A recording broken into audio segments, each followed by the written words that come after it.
नमस्कार दोस्तों, स्वागत है आप सभी का आज के इस नए प्रैक्टिस सेट में, जो कि बिहार दरोगा मेंस एग्जाम को लेकर के है। आज हम लोग प्रैक्टिस सेट 59 को लगाएंगे, जिसमें कि टोटल 50 प्रश्न है। ये आप इन सभी प्रश्नों को पहले खुद से सॉल्व कीजिएगा, देन वीडियो के लास्ट में आप जरूर कमेंट करके बताइएगा कि आप कितने प्रश्न को सही कर पा रहे हैं।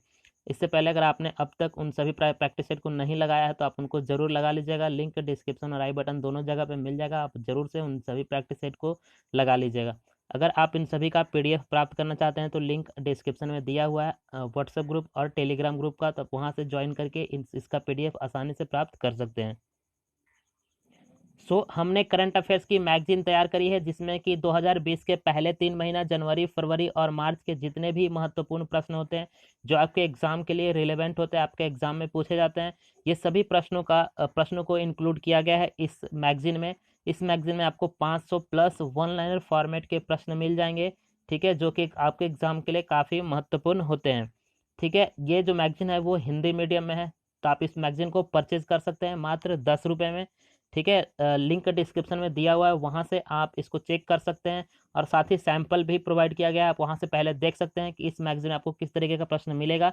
दोनों का लिंक डिस्क्रिप्शन में दिया हुआ है, तो आप जरूर से इसको चेक कर लीजिए। अगर आपको ये पसंद आता है तो आप इसको परचेज कर सकते हैं, वो भी मात्र 10 रुपये में। ठीक है, चलिए शुरू करते हैं आज के इस प्रैक्टिस सेट को। ठीक है, आज का पहला प्रश्न है, निम्नलिखित में कौन सी एक महत्वपूर्ण हरित गृह गैस है?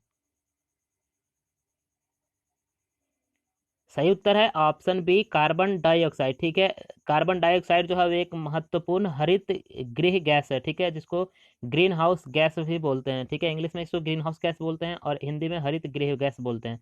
तो ये एक महत्वपूर्ण गैस है, तो आपको जरूर ध्यान में रखना है, ये बहुत बार एग्जाम में पूछा गया प्रश्न है। ठीक है, सही आंसर है ऑप्शन बी।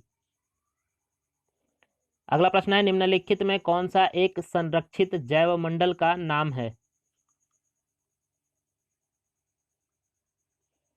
सही आंसर है ऑप्शन ए, नंदा देवी। ठीक है, नंदा देवी जो है वो संरक्षित जैव मंडल का नाम है। ठीक है, सही आंसर है ऑप्शन ए। अगला प्रश्न है, लघु गणक किसके द्वारा विकसित किया गया है?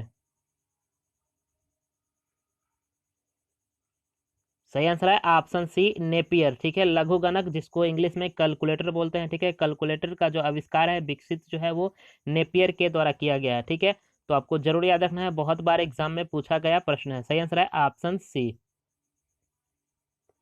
अगला प्रश्न है, एफपीएस पद्धति में द्रव्यमान की इकाई यानी कि यूनिट क्या होता है? सही आंसर है ऑप्शन डी, पाउंड। ठीक है, एफपीएस पद्धति में जो द्रव्यमान की जो इकाई होती है वो होती है पाउंड। ठीक है, तो सही आंसर है ऑप्शन डी। अगला प्रश्न है, न्यूटन की गति के कितने नियम हैं? बहुत आसान प्रश्न है ये तो सभी को पता होगा। ठीक है, कि न्यूटन की जो गति है उसके 3 नियम हैं, तो सही आंसर है ऑप्शन सी।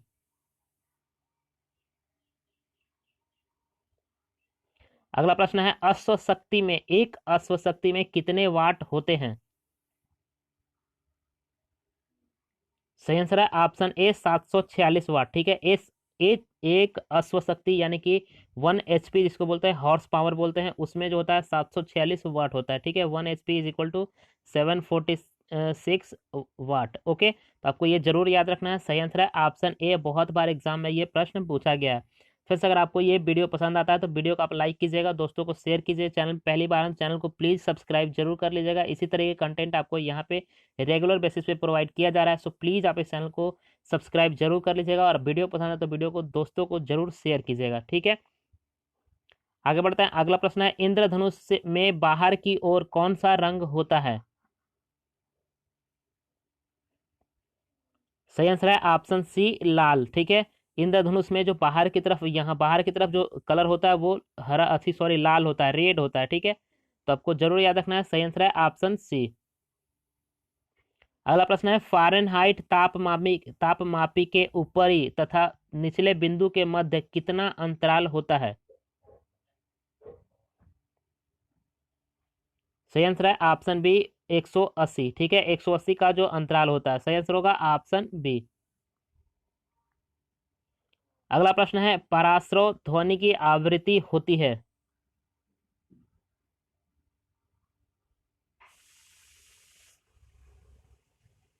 सही आंसर है ऑप्शन डी, 2 लाख हर्ट्ज से भी ज्यादा। ठीक है, 2 लाख हर्ट्ज से भी ज्यादा होता है प्रासरव ध्वनि तरंग की आवृत्ति। तो आपको जरूर ध्यान में रखना, सही आंसर है ऑप्शन डी।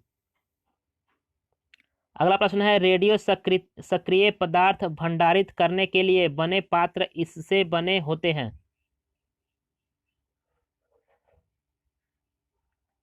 सही आंसर है ऑप्शन डी, लेड का। ठीक है, रेडियो सक्रिय पदार्थ भंडारित करने के लिए जिस जो पात्र बना होता है जिसमें उसको रखा जाता है वो लेड का बना होता है।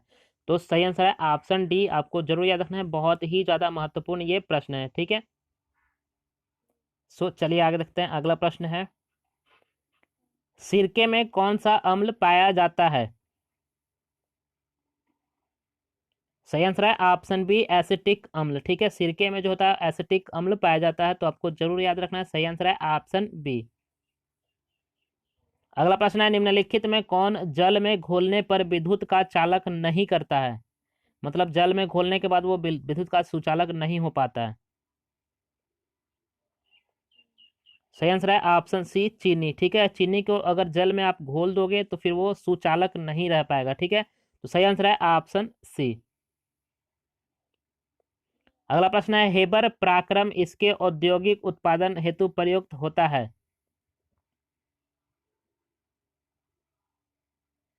सही आंसर है ऑप्शन ए, अमोनिया। ठीक है, हेबर पराक्रम जो होता है वो अमोनिया के उत्पादन के लिए उपयोग किया जाता है। सही आंसर है ऑप्शन ए।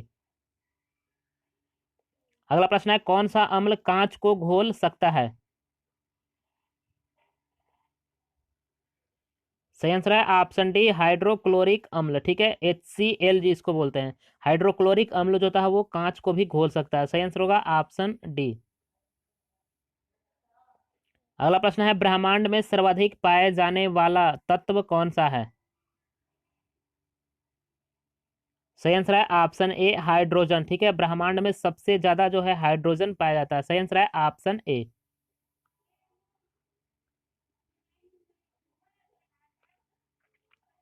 अगला प्रश्न है, वह पदार्थ जो ठोस के रूप में द्रव अवस्था में कम घनत्व वाला है। सही आंसर है ऑप्शन सी, जल। ठीक है, वह पदार्थ जो ठोस के रूप में द्रव अवस्था में कम घनत्व वाला है, तो सबसे कम घनत्व जल। सही आंसर है ऑप्शन सी। अगला प्रश्न है, साइकोलॉजी इसका अध्ययन के लिए है। सॉरी, यहाँ पे साइको नहीं, ये फाइकोलॉजी होगा। ठीक है, आप यहाँ थोड़ा मिसप्रिंट हो गया, ये फाइकोलॉजी। ठीक है, फाइकोलॉजी अध्ययन, फाइकोलॉजी में हम किसका अध्ययन करते हैं। सही आंसर है ऑप्शन ए, शैवाल का। ठीक है, शैवाल का अध्ययन फाइकोलॉजी में किया जाता है। सही आंसर होगा ऑप्शन ए। अगला प्रश्न है, इनमें से किसमें कार्बोहाइड्रेट नहीं होता है। सही आंसर है ऑप्शन बी, विषाणु। ठीक है, विषाणु में कार्बोहाइड्रेट नहीं होते हैं। सही आंसर है ऑप्शन बी।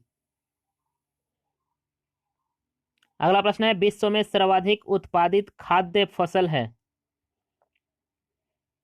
सही आंसर है ऑप्शन सी, गेहूं। ठीक है, विश्व में सर्वाधिक जो उत्पादित खाद्य है वो है गेहूं, यानी कि ऑप्शन सी इस क्वेश्चन का सही आंसर है।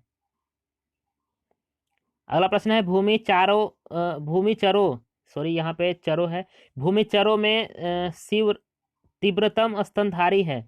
सॉरी, ये भी मिसप्रिंट हो गया है। यहाँ पे आपको ध्यान रखना है कि भूमि चरों में जो तीव्रतम, ठीक है, तीव्रतम स्तनधारी यानी सबसे तेज स्तनधारी कौन है। सही आंसर है ऑप्शन सी, चीता। ठीक है, भूमि चरों में जो सबसे तेज है वो है चीता। तो बहुत ही आसान प्रश्न था ये। सही आंसर है ऑप्शन सी। चलिए आगे देखते हैं। अगला प्रश्न है, निम्नलिखित में कौन सा एक मादा लिंग हार्मोन है। सही आंसर है ऑप्शन ए, प्रोजेस्टेरॉन। ठीक है, प्रोजेस्टेरॉन जो है वो एक मादा लिंग हार्मोन है। सही आंसर होगा ऑप्शन ए। अगला प्रश्न है, थायराइड निम्नलिखित अंग तंत्र का एक भाग होता है। राइट आंसर है ऑप्शन सी, अंतःस्रावी। ठीक है, अंतःस्रावी जो ग्रंथि होता है उसका एक थायराइड अंग तंत्र होता है। तो आपको जरूर याद रखना है, सही आंसर है ऑप्शन सी। अगला प्रश्न है, साल्क टीका इसके लिए होता है। सही आंसर है ऑप्शन डी, पोलियो। ठीक है, साल्क का जो टीका होता है वो पोलियो के लिए होता है। सही आंसर है ऑप्शन डी। अगला प्रश्न है, निम्नलिखित में से प्रतिजैविक हैं? सही आंसर है ऑप्शन डी, कैरीटिनाइड। ठीक है, कैरीटिनाइड जो है वो एक प्रतिजैविक होता है। सही आंसर है ऑप्शन डी। अगला प्रश्न है, वनस्पति घी में क्या होता है? सही आंसर है ऑप्शन ए, एकल असंतृप्त वसा। ठीक है, वनस्पति घी में एकल असंतृप्त वसा है, तो राइट आंसर होगा ऑप्शन ए।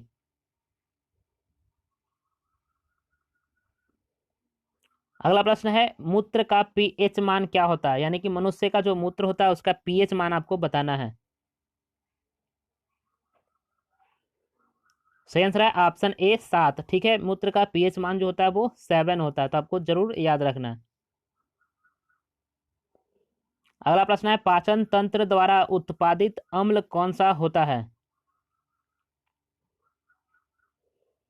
सही आंसर है ऑप्शन सी, हाइड्रोक्लोरिक अम्ल यानी कि HCl। ठीक है, HCl ही पाचन तंत्र के द्वारा जो उत्पादित किया जाता अम्ल है, तो जरूर आपको याद रखना है। सही आंसर है ऑप्शन सी।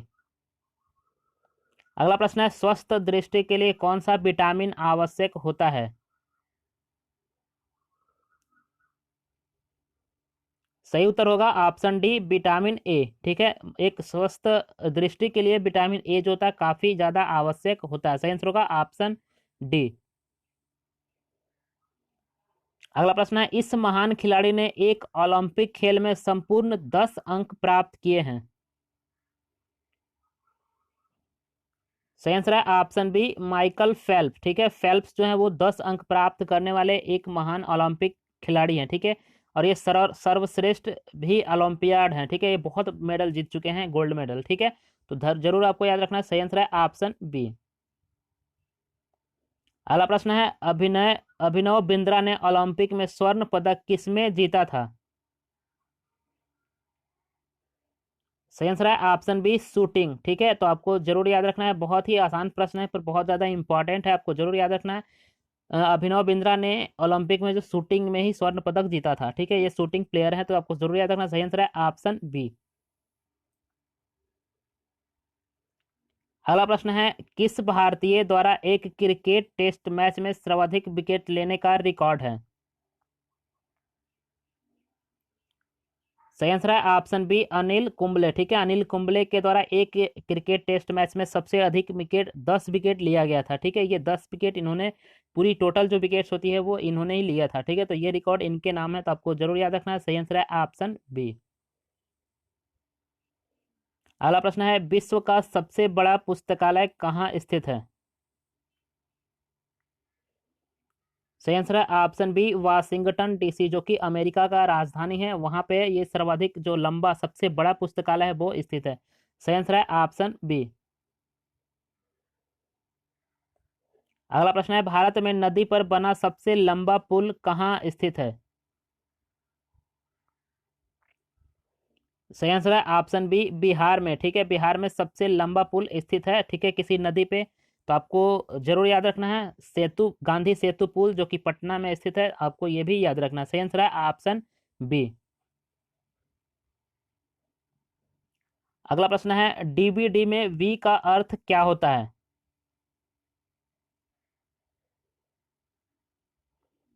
सही आंसर है ऑप्शन बी, वर्सेटाइल। ठीक है, डीबीडी जिसका फुल फॉर्म होता है, सो डीवीडी जिसका फुल फॉर्म होता है डिजिटल वर्सटाइल डिस्क। ठीक है, डीवीडी का फुल फॉर्म होता है डिजिटल वर्सटाइल डिस्क। तो आपसे पूछा जा रहा है कि डीवीडी में वी का अर्थ क्या होता है, तो वी का अर्थ होता है वर्सटाइल। तो सही आंसर होगा ऑप्शन बी। अगला प्रश्न है, प्राइड एंड प्रेजिड्यूस इसके द्वारा लिखा गया उपन्यास है। ठीक है, एक बहुत ही ज़्यादा फेमस उपन्यास है इंग्लिश का, प्राइड एंड प्रेयुडिस। ठीक है, तो आपको इसका जो लेखक है उसका नाम बताना है। सही आंसर है ऑप्शन बी, ऑस्टिन। ठीक है, ऑस्टिन के द्वारा ही ये पुस्तक लिखी गई है, ये उपन्यास लिखी गई है। सही आंसर होगा ऑप्शन बी। अगला प्रश्न है, पुस्तक the 3 mistakes of my life किसके द्वारा लिखी गई है? सही आंसर है ऑप्शन सी, चेतन भगत के द्वारा। ठीक है, पुस्तक the three mistakes of my life, जो कि बहुत ज्यादा इंपॉर्टेंट पुस्तक है, आपको जरूर याद रखना। सही आंसर है ऑप्शन सी, चेतन भगत। ठीक है, ये जो पुस्तक है चेतन भगत के द्वारा लिखी गई है। ओके, अगला प्रश्न है, ग्रामीण बैंक का संस्थापक कौन था? सही आंसर है ऑप्शन ए, मोहम्मद यूनुस। ठीक है, मोहम्मद यूनुस के द्वारा ही ग्रामीण बैंक जो है उसकी स्थापना की गई थी। सही आंसर होगा ऑप्शन ए। अगला प्रश्न है, महामना के नाम से किसे जाना जाता है? सही आंसर है ऑप्शन सी, मदन मोहन मालवीय। ठीक है, महामना के नाम से मदन मोहन मालवीय फेमस है, तो सही आंसर है ऑप्शन सी। अगला प्रश्न है, 2010 में किस शहर में जर्मन बेकरी विस्फोट कांड हुआ था? सही आंसर है ऑप्शन बी, पुणे में। ठीक है, 2010 में जो एक काफी ज्यादा फेमस विस्फोट हुआ था, जर्मन बेकरी विस्फोट, ये पुणे में हुआ था, तो आपको जरूर याद रखना। सही आंसर है ऑप्शन बी। अगला प्रश्न है, कंपनी रिसर्च इन मोशन किसके निर्माण से संबंधित है? कंपनी का नाम है रिसर्च इन मोशन। ठीक है, तो आपको बताना ये किससे संबंधित है। सही आंसर है ऑप्शन बी, ब्लैकबेरी से। ठीक है, ब्लैकबेरी एक फोन कंपनी है, ठीक है, इसी से संबंधित है ये, तो सही आंसर है ऑप्शन बी। अगला प्रश्न है, संगलू समिति इसके लिए नियुक्त की गई थी? सही आंसर है ऑप्शन ए, 2010 कॉमनवेल्थ खेल के लिए संगलू समिति की स्थापना सॉरी नियुक्ति जो है वो की गई थी। सही आंसर है ऑप्शन ए। अगला प्रश्न है, फेसबुक के संस्थापक कौन है? सही आंसर है ऑप्शन ए, मार्क जुकरबर्ग। ठीक है, बहुत ही आसान है प्रश्न, पर बहुत ज़्यादा इंपॉर्टेंट है, आपको जरूर ध्यान में रखना है। फेसबुक के संस्थापक हैं मार्क जुकरबर्ग। ठीक है, सही आंसर होगा ऑप्शन ए। अगला प्रश्न है, भारतीय वायुसेना का आदर्श वाक्य क्या है? सही आंसर है option A, touching the sky with glory. ठीक है, ये आदर्श वाक्य है वायुसेना का, तो ये बहुत ही इंपॉर्टेंट प्रश्न है। ठीक है, बहुत ज्यादा पूछा गया एग्जाम में प्रश्न है। ठीक है, तो आपको जरूर याद रखना। सही आंसर है ऑप्शन ए। अगला प्रश्न है, निम्नलिखित में कौन ब्रिक्स राष्ट्र नहीं है? सही आंसर है ऑप्शन सी, ब्रिटेन। ठीक है, ब्रिटेन जो है वो ब्रिक्स का एक सदस्य नहीं है, बाकी ब्राजील, रूस और चीन ये सभी ब्रिक्स के देश हैं, ब्रिक्स के सदस्य हैं। सही आंसर है ऑप्शन सी। सो यहाँ पे आप देख सकते हैं, ये हैं ब्रिक्स के टोटल सदस्य, 1 2 3 4 एंड 5, टोटल 5 ब्रिक्स के सदस्य हैं। आपको ब्रिक्स में ही फुल फॉर्म दिख जाएंगे, B for Brazil, R for Russia, I for India, C for China और एस फॉर साउथ अफ्रीका। ठीक है, तो ये ब्रिक्स के सदस्य हैं, तो आपको ये जरूर याद रखना है, एग्जाम में बहुत बार ऐसे प्रश्न पूछे जाते हैं। ठीक है, सो चलिए आगे बढ़ते हैं। अगला प्रश्न है, भारतीय सरकार द्वारा दोहरी नागरिकता कब स्वीकृत की गई थी? ठीक है, भारतीय सरकार द्वारा दोहरी जो नागरिकता होता है उस वो कब स्वीकृत किया गया था? सही आंसर है ऑप्शन ए, 2005 में। ठीक है, 2005 में ये स्वीकृत किया गया था भारत सरकार के द्वारा। ठीक है, तो सही आंसर है ऑप्शन ए।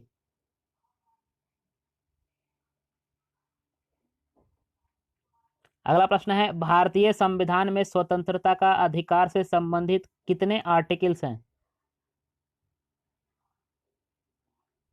सही आंसर है ऑप्शन डी, 19। ठीक है, 19 जो है वो स्वतंत्रता के अधिकार से हैं, टोटल ये आर्टिकल की संख्या। ठीक है, तो आपको जरूर याद रखना है। सही आंसर है ऑप्शन डी।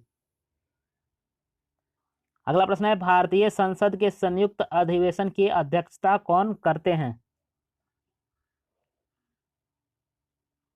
सही आंसर है ऑप्शन सी, स्पीकर लोकसभा का। ठीक है, लोकसभा के जो अध्यक्ष होते हैं, जो स्पीकर होते हैं, वही संयुक्त जो अधिवेशन होता है राज्यसभा और लोकसभा का, उसका अध्यक्षता करते हैं। सही आंसर है ऑप्शन सी। अगला प्रश्न है, किस संशोधन द्वारा पंचायतों को संवैधानिक दर्जा प्रदान किया गया है? सही आंसर है ऑप्शन सी, 73वां संविधान संशोधन। ठीक है, 73वां संविधान संशोधन के तहत पंचायतों को संवैधानिक दर्जा प्रदान किया गया है, तो आपको जरूर याद रखना है, ये बहुत बार एग्जाम में पूछा गया प्रश्न है। सही आंसर है ऑप्शन सी। अगला प्रश्न है, रबी की फसल की कटाई का महीना कौन सा होता है? सही आंसर है ऑप्शन बी, जनवरी। ठीक है, रबी की जो फसल की कटाई होती है वो जनवरी में की जाती है। सही आंसर होगा ऑप्शन बी। अगला प्रश्न है, क्वीन ऑफ टॉक किसके लिए रखा गया नाम है? सही आंसर है ऑप्शन बी, अपराह बिन फ्राई। ठीक है, अपराह बिन फ्राई को क्वीन ऑफ टॉक के नाम से जानते हैं, जो कि काफी फेमस है, तो आपको जरूर याद रखना है। सही आंसर है option B. So friends, I hope कि आज का ये आप मॉक टेस्ट आपको काफ़ी पसंद आया। अगर पसंद आया तो अपने इस वीडियो को लाइक कीजिएगा, दोस्तों को शेयर कीजिएगा, और चैनल पहली बार होंगे तो प्लीज़ चैनल को सब्सक्राइब जरूर कर लीजिएगा। इसी तरीके कंटेंट आपको यहाँ पे रेगुलर बेसिस पे प्रोवाइड किया जा रहा है। और अगर आपको मैगजीन पसंद आता है तो प्लीज़ आप उस मैगजीन को जरूर परचेज कर लीजिएगा। उससे आप विदिन 1 आवर आप आसानी से पूरे 3 महीने के करंट अफेयर्स को रिवाइज कर सकते हैं। ठीक है, और अगर पसंद आता है तो आप अपने दोस्तों को भी रिकमेंड जरूर कीजिएगा इस मैगजीन को। ठीक है, काफ़ी ज़्यादा अच्छा मेहनत करके मैंने ये मैगजीन तैयार किया है, और आने वाले टाइम पे मैं ऐसे ही आपको हर 3 महीने की मैगजीन जो है प्रोवाइड करूँगा। और आगे के और भी कुछ सोचा है मैंने कि आपको फार्मूलेज जो भी होते हैं उन उसके भी मैगजीन्स मैं एक तैयार कर रहा हूँ, वो भी मैं आपको प्रोवाइड करवाऊँगा। ठीक है, सो आज के लिए इतना ही। Thanks for watching this video, and as usual may God bless you. Thanks.